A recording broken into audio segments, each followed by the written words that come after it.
Chair will now recognize Senator Forsythe.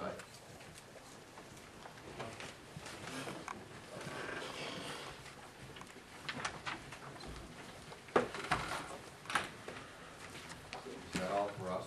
I'm afraid so. No, it's not all for you. It's also for the audience. So for the record, my name is Senator Forsythe, District 4, from Stratford and the Lakes region. Welcome to Ways+Means, Senator. Thank you, Mr. Chair. It's the first time you've been here. It is the first time.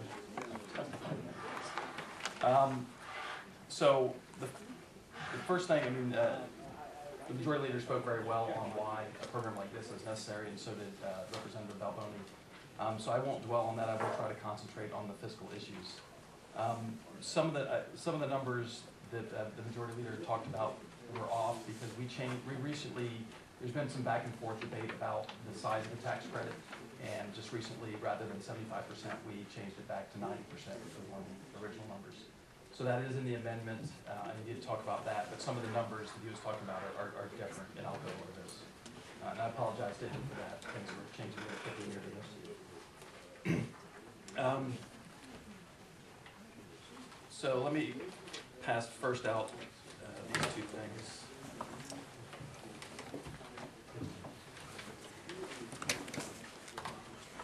Nancy, can I press upon you to distribute this with speed into our Nancy is our research assistant and is valuable to us. Yes, I mean, I don't know if you want to distribute them as I talk about them to prevent confusion, but I can. Representative, give those to the other people on the other side. Yeah. So, so the program is designed to be revenue neutral or slight savings. The way we achieve that is requiring a percentage of the scholarships to be given out to kids currently in public schools. And as DJ mentioned, this saves the state on average of $4,100 per student. That's an average. We have $3,450 in basic adequacy aid, plus around $1,750 for pre-reduced lunch, and plus special ed money of about $1,850. That averages out to about $4,100. So the towns that lose children to the program then would see a slightly lower adequacy payment, but they also have lower cost savings, or they have cost savings since they have less children to educate. So some of the basic facts about the program: we're requiring the scholarships to be an average of $2,500, as I mentioned, and then that's versus the average state spending currently is about $14,500. So it's a significantly smaller portion than the state per pupil funding right now, than education per pupil funding that we see in towns. So on it, just looking at that alone, it's fairly intuitive that this should be something that, if exercised and if expanded, will save the state and the localities money. The structure of the proposal is that it's capped in the first year at $15 million in donations. And as I said, that's going to be a 90% tax credit. So it's $15 million for donations. If you look at a 90% credit, then that could be $13.5 million in reduced revenue. Scholarships average $2,500, and we do allow for, or we do cap the amount of overhead that the scholarship organizations could use to administer the scholarships. We cap that at 10%. So if you look at those numbers together, we require 70% of the scholarships in the first year to go to existing public school students, and that saves us average $4,100 per student. We make the assumption that once a child who's in public school leaves, and we reduce the adequacy payment for that, that once they've switched, we always consider them a switcher. They save money in that year, and they're going to continue to save us money if they're in the private school. So the net effect is a reduction in spending that's roughly $1 million greater than the reduction in revenue. So it's a little bit better than cost neutral. So there is a slight savings. If the programs use less than that maximum amount, if we don't get $15 million in donations, but we get somewhere less, we still have a savings. It's just proportionally less because of the requirement of 70% coming from existing public school students. We lower that percentage that have to come from existing public school students by 10% each year. So the first year it's 70, then it goes to 60, then 50, and so on. The reason we do that is because if you have someone coming into first grade, they're not in existing public school, but they might have gone to public school. We can't really account for that. So we lower the percentage over time to allow first-grade students to take part in the program. And then what I have passed around, there should be 2 sheets. One is it's a draft of a fiscal note by Department of Education that's based on this amendment. They've been kind enough to work with us to get that draft. They can't do anything official until the amendment gets adopted, but they've been working with the draft to get a fiscal note done. If I could get a copy of that. Gave away all my copies. So there's one page with text describing the fiscal impact, and then another page is the spreadsheet for the first year. So looking at the text document, so they assumed that it's actually 10 in the House bill version. That's the portion where we wrote in there the effect that when a student takes part in this program and they were in public school, that the DOE will go back and make sure to subtract that person out of the adequacy funding. Currently, there's a 2 to 3 year lag in the way we do funding because we base on numbers that are 2 or 3 years old. This is essentially treating these kids as real-time students, so that their funding gets subtracted out immediately. Charter schools get paid based on real-time data. We actually are going to put in a separate bill to try to get payments to be based on real-time data. But until that happens, this language is a way of having the dollars get removed if the kid leaves as part of this program.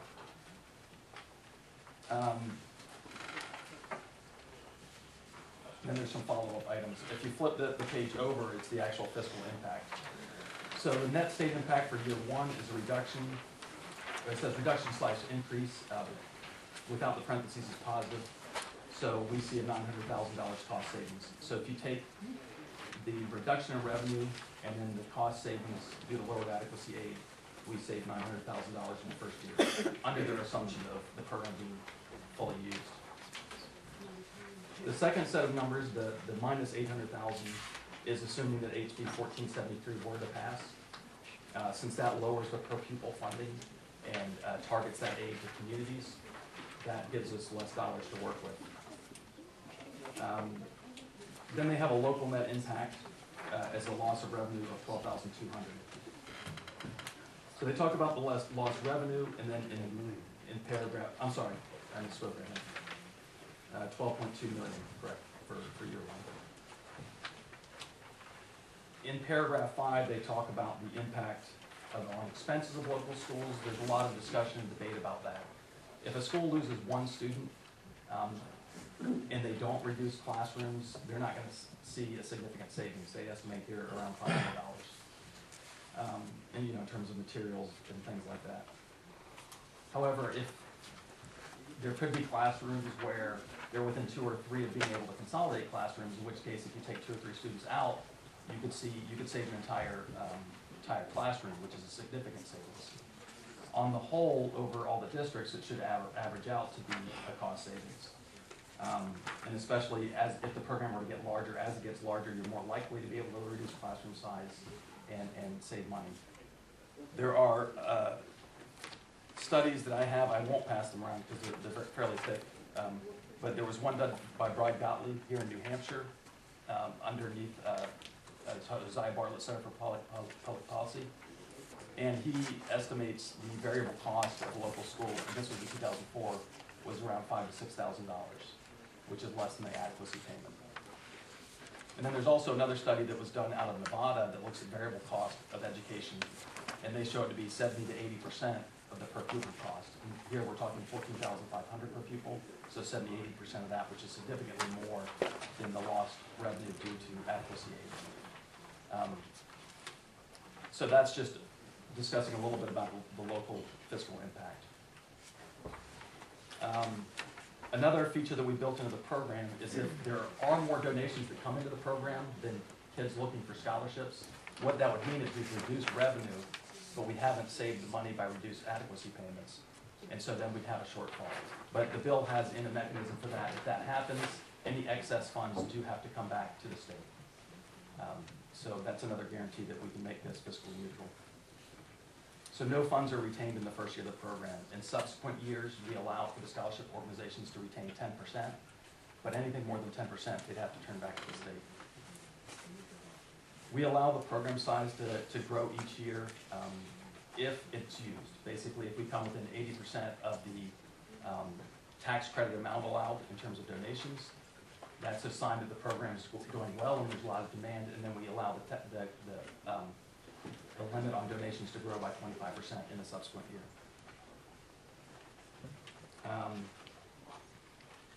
In terms of the fiscal note that you see in front of you, and there's the spreadsheet that supports that document, the one thing I'll say for it is this is also a worst case scenario for the fiscal note. There's some things that can improve the fiscal impact. And one is that we're likely to have more students on free and reduced lunch exercise this program than we have on average, because it's really something that is targeted more towards lower income students. With or without means testing, and the Senate bill has means testing in it, this bill does not. With or without it, the states that do this kind of a program and don't have means testing, they still see about 75% of the donations going towards kids that are at the 200% poverty level of the month. So whether or not we mandate it or not, scholarship organizations do target needy kids. And so we'll probably see more kids that are getting that $17.50 from the state, which will drive up the average per pupil funding that we're saving. Also, as I said, that we reduce the percentage of switchers that are required at 70% in the first year, and then it lowers each year. And the fiscal note presumes that we hit that lower number, but if we hit a higher number, then there's more savings. And I think that's likely in future years that we'd still have higher than what's required. Also, overhead is capped at 10%. This fiscal note assumes worst case scenario that we have 10% overhead, but most states see a lower overhead than that, whether or not it's a mandated count. And then I talked about the local fiscal impact. One other note, because it's something that there was some confusion on, is on the statewide property tax. This bill doesn't affect that. It doesn't lower the amount that's required to be raised. For communities, if less state aid goes to those communities because they've had kids exercise this program, that community still has the same amount of statewide property tax that it pays for, that goes towards the students in that district. Since you're reducing the state aid, that means a higher percentage may be coming from the statewide property tax, but we don't affect that property tax. For communities that have no state aid coming to them because they're fully funded through their property taxes, this doesn't affect them. They still retain those property taxes. There's no recreation of donor channels. I've checked the language on that. I've checked with legislative services. We can reword this to be a little more clear on that, but that is the way this bill is drafted. And I think I'll just open up to questions at that point, at this point. Representative Hatch. Thank you, Mr. Chair. Thank you, Senator. Thank you for your testimony. Thank you. And you touched upon a concern I have, and I certainly understand saving state monies, and state monies are state monies. But what we're talking about is exerting, and regardless of the amount, exerting revenues from our general fund stream, which at best is stressed to the limit. But we're not crediting that same stream with any potential savings, if they do exist. So in my way of thinking, there's an imbalance there, and that doesn't seem to be addressed. You mentioned statewide property tax, but how do you propose to address that? Well, I'm not sure I completely understand your question. We do address it by requiring that these scholarships go to kids that are currently in public school, that are part of the adequacy formulation for the subsequent year. Then if they take the scholarship, we subtract them out from adequacy funding. So we reduce our revenues on one hand, but we also reduce the expenditures as well. And it's the way the formula is written, it's guaranteed that we reduce them more than the reduction in revenue. So just as a clarification, Senator, what you're saying is that we're reducing the business taxes which flow directly into the general fund. So we're reducing that revenue stream, but the money that is flowing out of the general fund into education adequacy fund is also reduced, so the net result is revenue neutral to the general fund. That's correct, a slight savings. Now, that does presume that we hit the average adequacy age of Right. 4,100. The minimum is 3,450. And, you know, given that this is targeted towards, this will be targeted towards needy kids, I think we're gonna go over the 4,100. You had a follow-up, Representative. Well, I'm that- sorry to interrupt. That still doesn't address my concern, because I don't see that there should be, particularly in these times, and particularly considering how stressed our revenue stream is, a direct correlation between what fund's being drawn upon as opposed to what fund it's benefiting, and the tax expenditure, as I see it, is being drawn upon totally from our general fund. And I don't see, and you haven't explained to me, how does this really have a direct correlation to that? Because there's, without making a vast number of assumptions that are, I guess, hard to make. Well, the business property tax and business enterprise tax goes into the general fund, and a portion of it goes into the education trust fund. And those saved dollars flow out to adequacy aid. We're reducing the adequacy aid for these kids leaving. And there's a linkage. You can't have a situation where. I was asked this question this morning by a constituent at the legislative breakfast I had in Salem. And basically they asked, as you subtract the per pupil funding from the state level to the local municipality, how is the local municipality going to deal with that shortage of funds? The concern is that they're going to raise the school portion of the property tax, and that the property taxpayer at the local level is going to be affected by this. Right, and that's where, you know, the issue of variable cost comes in, is, you know, we pull the adequacy funding for that student. There will be a savings to the locality. The question is how much. On average, it should average out to be a larger number, you know, according to the studies that I have, and I'm happy to share. That savings should average out to be a larger number than the adequacy funding. But you're right, I mean, if you lose a student or two, you know, and get that reduced payment, then you may not consolidate a classroom, you may not see huge savings. But, you know, one thing to keep in mind is this is, if you look at $15 million of the program were fully used, that's 1/2 of 1% in terms of what's spent at the local level. So between the fact that it's only 1/2 of 1%, plus that there should be some savings, you know, even if it's not a full savings adequacy aid, this shouldn't be a major impact to localities. And if the program does expand and the percentage, if the number of students using the program gets larger, then you will see that cost savings. You know, the opponents of, you know, DOE has looked at these studies, and they've said, you know, yeah, maybe for a small percentage of enrollment changes, they won't have a big positive fiscal impact for the localities, but as that number gets larger, then they're more likely to be able to consolidate classrooms and save money. And kids move school districts all the time. We see declining populations. If we didn't have this program, or if you didn't know about this program, this district may never notice that kind of a change. Thank you. We are trying to be careful to let them know as soon as possible. You know, we could have had the scholarships going as time goes on, but we're getting a notification on that first payment, because by statute right now, as I'm sure Representative Hess knows, we're required to tell them how much money they're getting on that September 1st payment. So we're still meeting that statute. We haven't changed that at all. It's September 1st, we'll know how much money they're getting, and it'll stay stable. Thank you. Further questions? With income taxes, these kinds of programs look very different. So that we've taken into account. I did talk about this with at least one of my school districts in Guilford, and actually they talked about the issue where a public school like Guilford that has a good reputation will get public school students in from other districts. If the sending district approves it, then the adequacy aid can follow down to Guilford. But if they don't approve it, that student gets absolutely no money. But Guilford will still take them, and the parents can pay out of pocket. And so that superintendent asked me, well, can you make this program so that it covers these kind of cases? Can we get a scholarship to go to a public school? And so we did, in this amendment, add that in where a kid can go to a public school that's out of district if the adequacy aid is not falling, then they can get a scholarship. Follow. Thank you very much.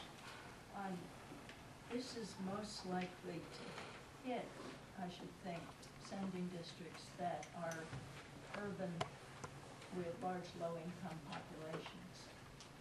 Because unless you're in an urban environment, you're not going to have access to the low-cost religious schools that you can use with $2,500, and you're going to have a problem with transportation.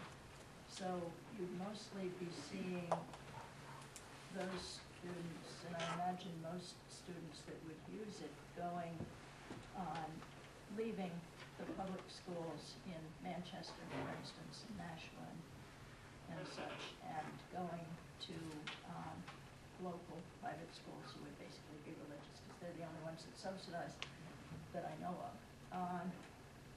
Do you think that that's appropriate public policy to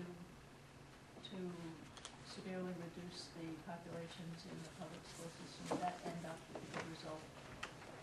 Well, thank you for the question. First, let me just address the religious schools in terms of $2,500. You know, the reality is that a lot of private schools have, you know, scholarships, grants they offer already as well. There's plenty of kids of low means, or partially low means that go to secular schools. So, will it be more concentrated in urban environments? I'm not sure of that. What I will say is that if you look at, you know, Milwaukee has the very oldest school choice program. They did vouchers rather than tax credits, but that looks very similar in terms of effect. And what they saw is an increase in quality in the public schools. Originally, kids would leave the public schools to exercise these vouchers. The public schools started to realize they needed to compete for dollars. They made improvements, and things stabilized after a while, and some of the kids came back to public schools. So in terms of good public policy, I absolutely think it's good public policy. I think it's exactly what we need in terms to encourage quality in our schools. And the data backs that up. There's a number of studies that show that. Representative Major. Thank you, Mr. Chairman. And thank you, Senator, again. I've got a request. Could you provide to the subcommittee a couple of different types of items? One is a flow diagram that represents dollars and numbers, and with a couple of examples of how the money flows through the state and the savings, and also to the school district. And the next is a graph which shows accumulation as more and more students take advantage of this. Then when you start getting a savings to the school district and a savings to the state, by graphing it out and having the flow diagram, the whole concept, and then it would be easier to understand, and then easier to point out those things that are still in play. Thanks for the question. We could certainly do that. There is a flow diagram in terms of where the dollars are going. This doesn't do it. It may not be as detailed as you're looking for. Right. Okay. It's beautiful though. Okay, so we've got to keep moving on. We've still got 18 cards to go. Further questions of the witness? I shouldn't say witness. Of the senator. Representative Hess. Thank you, Mr. Chairman. I hesitate to do this because I know there are other witnesses, but I think Senator Forsythe probably has the most technical knowledge of the bill.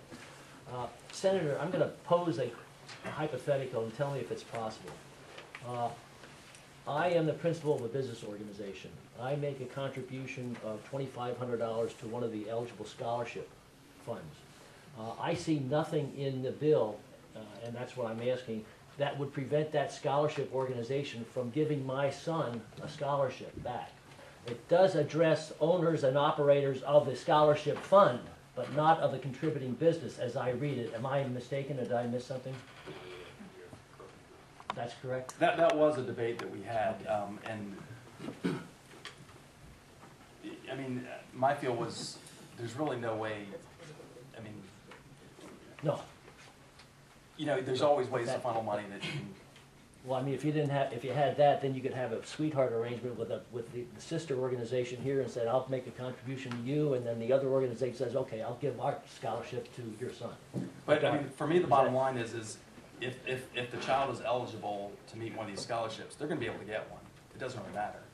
And funds are fungible, so, it didn't seem a worthwhile restriction to place on there, but, you know, it was something that other people thought might be good to have in there, and it's not a showstopper one way or the other. Thank you. Further questions? Seeing none, thank you, Senator, for your testimony.